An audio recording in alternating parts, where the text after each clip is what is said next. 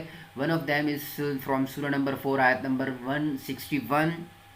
تو اس آیت کو آپ کوٹ کریں گے اینڈ دین دی حدیث. اس حدیث میں پھر آپ بتائیں گے کہ ہولی پروفٹ، اللہ نے تو یہ فرمایا کہ اپنا انٹرسٹ لینا اس کو ناجائز قرار دیا، اور ہولی پروفٹ صلی اللہ علیہ وسلم نے پھر اس کو آگے بڑھایا اور انٹرسٹ کے حوالے سے جتنے بھی اور معاملات ہیں کہ صرف لینے تک اس کو محدود نہیں رکھا، کہ جو لوگ بھی پوری انٹرسٹ کی جو انڈسٹری ہے اس کو ہولی پروفٹ صلی اللہ علیہ وسلم نے ٹارگٹ کیا اور کہا کہ تمام لوگ برابر ہیں اور یہ سارے کے سارے گناہ میں شریک ہیں.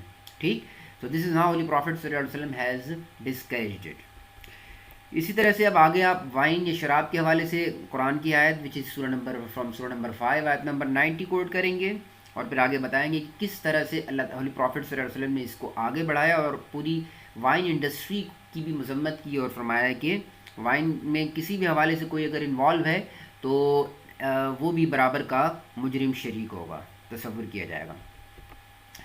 دی same case now is about stealing. Stealing کے حوالے سے سورہ نمبر 5 آیت نمبر 38 میں اللہ تعالیٰ نے میل اور فیمیل کے حوالے سے بتایا کہ اگر کوئی تھیف چوری کرتا ہے تو اس کی سزا یہ ہے کہ اس کے ہاتھ کاٹے جائیں گے.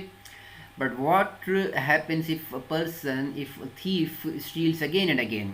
اس کے حوالے سے ہمیں ہولی پروفٹ نے اس حدیث میں گائیڈ لائنس دی ہیں، تو اس حدیث کو آپ نوٹ کر کے آپ کوٹ کریں گے. دین بزنس کے حوالے سے اللہ تعالیٰ نے فرمایا وَأَحَلَّ اللَّهُ الْبَيْعَ. سورہ نمبر 2 آیت نمبر 275 میں اللہ تعالیٰ نے فرمایا ہے کہ trading we have allowed trading, لیکن اس میں ریسٹرکشنز کیا ہیں؟ تو وہ ہولی پروفٹ صلی اللہ علیہ وسلم نے مختلف احادیث میں ریسٹرکشنز بتائی کہ کہاں کہاں ہم نے احتیاط کرنی ہے اور کن کن چیزوں کا خیال کرنا ہے ٹریڈنگ میں اور بزنس میں. تو ایک یہ ہمارے پاس ایک یہ ٹاپک ہے کہ فار ایگزامپل اگر کہیں کوئی بزنس ہے، اس میں دو پارٹیز ہیں اور وہ کسی بزنس ڈیل پر بات کر رہے ہیں، تو جب تک وہ علیحدہ نہیں ہوئے تو اس وقت تک ہولی پروفٹ نے یہ بات بیان کی کہ وہ اس بزنس ڈیل کو، دونوں کو اختیار ہے کہ وہ اس کو کینسل کر سکتے ہیں. ٹھیک ہے، بعد میں کینسل جب ہوگی تو وہ دونوں کی میوچل انڈرسٹینڈنگ سے ہوگی، لیکن جب تک وہ ایک جگہ موجود ہیں اور ڈسکشن ہو رہا ہے تو ان دونوں میں سے کوئی بھی اگر اس کو کینسل کرنا چاہے تو وہ کر سکتا ہے، دونوں کا متفق ہونا ضروری نہیں ہے. اسی طرح ایک اور بزنس کے حوالے سے ہمارے پاس حدیث بھی ہے کہ جس میں ہولی پروفٹ صلی اللہ علیہ وسلم نے ذخیرہ اندوزی سے یا آرٹیفیشل کرائسس کریٹ کرنے سے منع کیا اور اس کی مذمت بیان کی ہے. So this is also important حدیث regarding this topic means business کے حوالے سے، and it clearly shows relationship of holy Quran and سنہ. In the end here we have the example of زکوٰۃ. زکوٰۃ کے حوالے سے آپ جانتے ہیں کہ قرآن کی مختلف آیات میں اللہ تعالیٰ نے بار بار یہ بات بیان کی وَأَقِیمُوا الصَّلَاةَ وَآتُوا الزَّکَاۃَ. اوکے، گیو زکوٰۃ. بٹ دی ڈیٹیل آف زکوٰۃ، اوکے، کب دینی ہے، کیسے دینی ہے، یہ ساری چیزیں ہمیں اللہ کے رسول صلی اللہ علیہ وسلم نے بتائی. تو ان میں سے ایک یہ حدیث ہے کہ جس میں ہولی پروفٹ نے بتائی، یہ بیان فرمایا کہ کن صورتوں میں چیریٹی سے مراد یہاں پر زکوٰۃ ہے، کہ زکوٰۃ ہمیں دینی چاہیے اور کب نہیں دینی چاہیے، سلور پر کب دینی چاہیے اور کیمل وغیرہ پر کب دینی ہے. ٹھیک، تو یہ آپ کے پاس 6 ایگزامپلس میں نے آپ کو یہاں پہ دی ہیں. ان میں سے اگر آپ 4 ایگزامپل دے کے ان کو صحیح سے ڈیولپ کر لیں گے تو 10 مارکس سے کویشچن میں وہ انف ہیں، اور اگر آپ 5 دے دیں گے سو they are more then enough. And انشاءاللہ اگر آپ 5 ایگزامپل کو پراپرلی ڈیولپ کر کے دیں گے آنسر میں تو انشاءاللہ آپ پورے نمبر حاصل کرنے میں کامیاب ہو جائیں گے. ریممبر اگر آپ سے یہ پوچھا جاتا ہے کہ آپ صرف سننا ہاؤ دی سننا آف ہولی پروفٹ صلی اللہ علیہ وسلم is used in legal thinking تو پھر صرف آپ یہ احادیث کوٹ کریں گے. اور اگر آپ سے یہ پوچھا جاتا ہے کہ describe the relationship between holy Quran and سننا with the help of relevant examples تو پھر آپ یہ قرآن کی آیات بھی کوٹ کریں گے اور ساتھ ہی یہ احادیث بھی. ٹھیک. تو this is how you need to develop the answer of such questions. ہم آگے بڑھتے ہیں. اس کے بعد اگلا امپورٹنٹ جو کویشچن ہے جو ٹاپک ہے ہمارے لیے اس کویشچن نمبر 2 کے لیے that is preservation and compilation of حدیث. یہ بات ذہن میں رہے کہ یہ بھی ایک بہت امپورٹنٹ کویشچن ٹاپک ہے اور اس ٹاپک سے related frequently questions O level اسلامیات میں پوچھے جاتے رہتے ہیں. ٹھیک. تو اس کا فرسٹ فیز کیا ہے, سیکنڈ فیز کیا ہے, تھرڈ فیز کیا ہے. About all these 3 phases you must be well aware. Holy prophet صلی اللہ علیہ وسلم کے دور میں فرسٹ فیز میں حضرت عبداللہ بن عمر کا رول کیا رہا, حضرت ابو ہریرہ کا کیا رہا, حضرت عبداللہ بن عمر کا رول کیا رہا, حضرت عائشہ کا کیا رہا. تو یہ ساری چیزیں اور خاص طور پر ہولی پروفٹ نے کس طرح عبداللہ بن عمر کو جب کچھ لوگوں نے منع کیا کہ آپ لکھنا چھوڑ دیجیے احادیث تو اس وقت انہوں نے کس طرح سے ہولی پروفٹ کے پاس گیا اور ہولی پروفٹ صلی اللہ علیہ وسلم نے ان کو کیسے انکریج کیا. تو وہ کوٹیشن لازمی طور پر آپ کو یاد ہونی چاہیے اور کوٹ کرنا چاہیے آپ کو اسے. سیکنڈ فیز میں پھر ہولی پروفٹ کی وفات کے بعد کیسے کام آگے بڑھایا گیا, کمپینین نے کس طرح سے مختلف میں نسخے تیار کیے اور پھر تابعین نے اس کو آگے بڑھایا اور خاص طور پر 99 ایج میں عمر بن عبدالعزیز کا جو کام تھا انہوں نے کس طرح سے کمیٹی بنائی جس میں امام مکحول, امام شعبی, امام زہری اور باقی لوگوں کو اس میں شامل کیا گیا اور انہوں نے بہت اچھے طریقے سے کمپائلیشن آف حدیث کے کام کو آگے بڑھایا. اور اسی ٹائم پیریڈ میں آپ بتائیں گے کہ کیسے امام ابو حنیفہ نے, امام سفیان ثوری نے اور اسی طرح اور تابعین نے اور مصنف عبدالرزاق اور موطا امام مالک کی ساری کی ساری اسی سیکنڈ فیز میں ہمارے سامنے یہ بکس اور یہ کام تھے جو ہمارے سامنے آئے. ٹھیک. So this is how all these things must be in your mind about preservation and compilation of hadith. Third phase میں آپ بتائیں گے کہ کیسے میجر کام جو ہوا تھرڈ فیز میں 6 میجر کلیکشن آف حدیث کے حوالے سے صحیح بخاری سے لے کر سنن ابن ماجہ تک. تو یہ کام ہوا. یہ کام کیسے ہوا, تو ان کے خاص طور پر بخاری اور مسلم اس کی جو تفصیل آپ کو دی ہوئی ہے وہ تفصیل ڈیٹیل بھی آپ کو آنی چاہیے. بکس کے نام اور کمپائلرز کے نام, انہوں نے کام کس طرح سے کیا, بک کی کوئی یونیک ایٹریبیوٹس ہیں تو وہ کیا ہیں. ٹھیک ہے نا. یہ جامع کیا ہوتی ہے, پھر سنن کیا ہے, کچھ کلیکشن سنن ہیں, کچھ جامع ہیں, کچھ صحیح ہیں. پھر اسی طرح ہمارے پاس کچھ کلیکشن مسند ہیں تو کچھ مصنف ہیں تو کچھ معجم ہیں.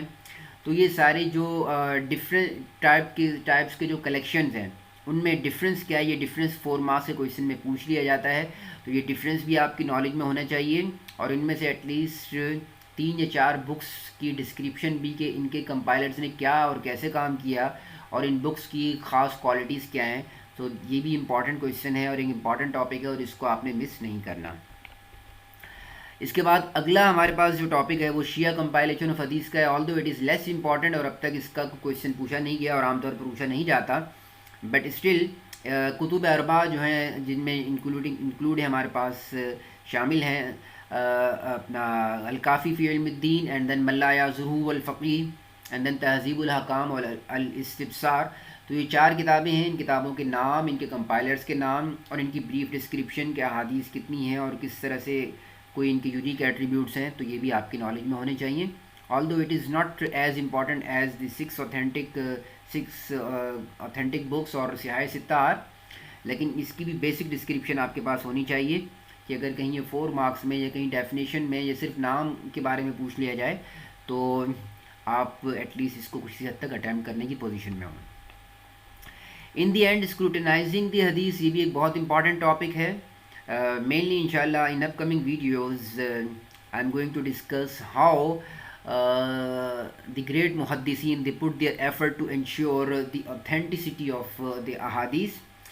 تو باقی جو حدیث کی ٹائپس ہیں, صحیح, حدیث صحیح, حدیث حسن, حدیث ضعیف اور وہ تمام احادیث جو بیسیکلی احادیث نہیں ہیں جن کو فیبریکیٹ کیا گیا تو ان کو موضوع کہتے ہیں. ٹھیک. تو یہ احادیث کی جو ٹائپس ہیں یہ کیوں بنائی گئی اور یہ ریزن بھی آپ کی نالج میں ہونا چاہیے. اور ان میں ڈفرینس آپس میں کیا ہے، کون سی احادیث صحیح کہلاتی ہیں، کون سی حسن کہلاتی ہیں، کون سی ریلائبل ہیں اور کون سی نہیں ہیں. ٹھیک ہے، تو یہ ساری جو نالج ہے یہ آپ کے پاس ہونی چاہیے.